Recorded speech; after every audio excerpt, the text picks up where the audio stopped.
What is going on, guys? Miles here, and today we're going to be looking at the 6 new weapons which were added to CoD4 Remastered multiplayer. Just in case you guys don't know, there was a pretty big update for CoD4 Remastered today, and it includes a bunch of multiplayer patches as well as a bunch of DLC, which is only available through supply drops. And there were 6 new weapons in total added. 3 of them are melee weapons, 3 of them are actually guns. Let's get into them. We'll start off with the melee weapons, which are sort of cosmetic. They're very similar to just the combat knife, except you can hold it permanently, which sort of puts you at a disadvantage. Actually, it doesn't give you any extra range. But the first one we have right here is a sickle, which looks exactly like a sickle as you would expect, which you can make for 3,600 parts or get it through a supply drop. And we also have the gladiator, which is just a pretty long sword. There's not really much to say about this, although it does look pretty cool and does look a lot better than the sickle in my opinion. I don't actually have gameplay of any of these because I'm not lucky enough to get them through supply drops, and I don't have enough parts to create any of them. So I do have images, but unfortunately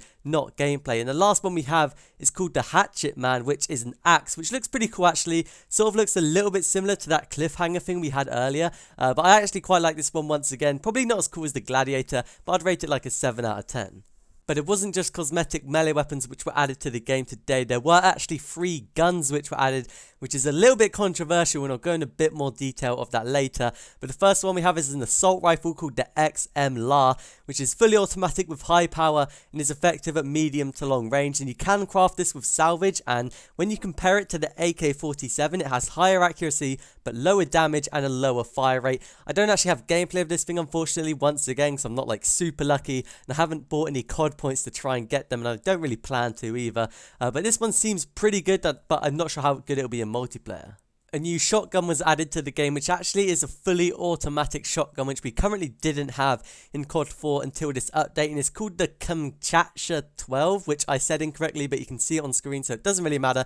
And this thing has a very high fire rate compared to the W1200. It also has a bit lower accuracy and a bit lower damage as well, so it'll be interesting to see how it plays out in multiplayer, because we don't actually have a fully auto shotgun. And the last new weapon we got was actually a pistol, which is the .44 Magnum, which is pretty cool. It's a weapon from Modern Warfare 2, and one interesting thing is that it actually has the exact same stats as the Desert Eagle, which I like to see actually, because it means you're not at an advantage at all if you're using the Magnum, because the Deagle is already in the game and you don't have to pay for it, and it has the exact same stats. But one pretty cool thing to mention is that the Magnum, I believe, will hold 6 bullets in the mag, whereas the Deagle holds 7, so you may actually be at a disadvantage for using the Magnum. So they were all the weapons added to the game, and now I'll talk about my thoughts on all of these new weapons which have been added.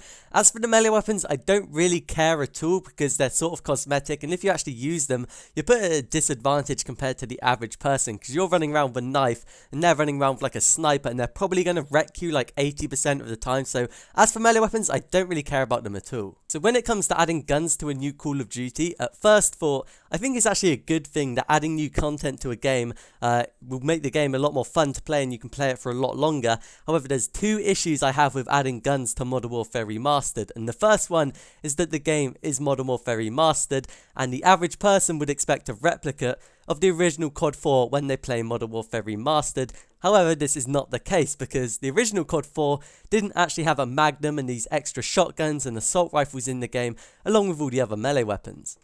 So if there's someone who hasn't played Call of Duty in around 5 years and they quit around Modern Warfare 2 and haven't played it since, but they see Modern Warfare Remastered available for sale, they'll probably purchase it thinking it's going to be exactly the same as the COD 4 they bought a while ago, except with like newer graphics and stuff like that. However, that is not the case at all. There'll be new weapons in the game which weren't in the original COD 4, and the average person who's not very up to date with Call of Duty may be a bit like insulted and sort of like ripped off when they see that there's actually new content in the game which wasn't in the original game. And the second issue I have with guns being added to Modern Warfare Remastered is how they've actually been added to the game, which is obviously through supply drops, which I really dislike completely. If new weapons are going to be added to the game, I would obviously prefer them to be free like everyone else in the entire world would. If not free, I'd prefer to be able to buy them straight up, like pay a couple of pounds and you can get all of these weapons. I prefer that, even though I wouldn't really like it, I'd accept it. But I definitely do not like at all paying for them through supply drops, because the idea of paying £1.50 for a chance to get a weapon which you want is just completely ridiculous to me, and it's pretty much gambling, except you do get a reward, so it's not like legally gambling. In my eyes, this is pretty much gambling. You pay for a chance to get these weapons, which I absolutely despise, because the odds of getting these weapons are ridiculously low, and you end up paying like around £50 per weapon which you get, which is a complete rip-off. That's more than the actual game itself, which is why I despise supply drops. I don't like paying for probability, and I know you can pay for it through salvage, which you can get by opening supply drops, which you can naturally get by playing the game, but it does take a ridiculous amount of time to get these weapons if you plan to grind it out using salvage or parts in CoD4 Remastered. To get every normal weapon in the game, like a level 55 weapon, you have to play for around like 24 hours to unlock that weapon. But with supply drop weapons, you have to spend hundreds of hours grinding them out, which is completely unfair in my opinion, and they should at least buff the salvage rate or just scrap the whole idea in general and improve it. To prevent the average person being misled when they buy the game, I think the developers at CoD4 Remastered should definitely make a classic playlist which only includes content which was in the original Call of Duty 4, which includes none of the new camos, none of the new weapon kits, none of the freaking new weapons or guns in general, just the original content. But I suppose adding new content to the game isn't 100% a bad thing, and it will make the game a lot more fun to play and it will add a lot more longevity to it. I just don't like the way it's been implemented. But there we have it. I just wanted to let you guys know about the 6 new weapons which were added to CoD4 Remastered today. Let me know what you think of them down in the comments below, and if you guys found the video useful, remember to leave a like and subscribe to the channel for more Call of Duty, but I'll see you guys in my next video.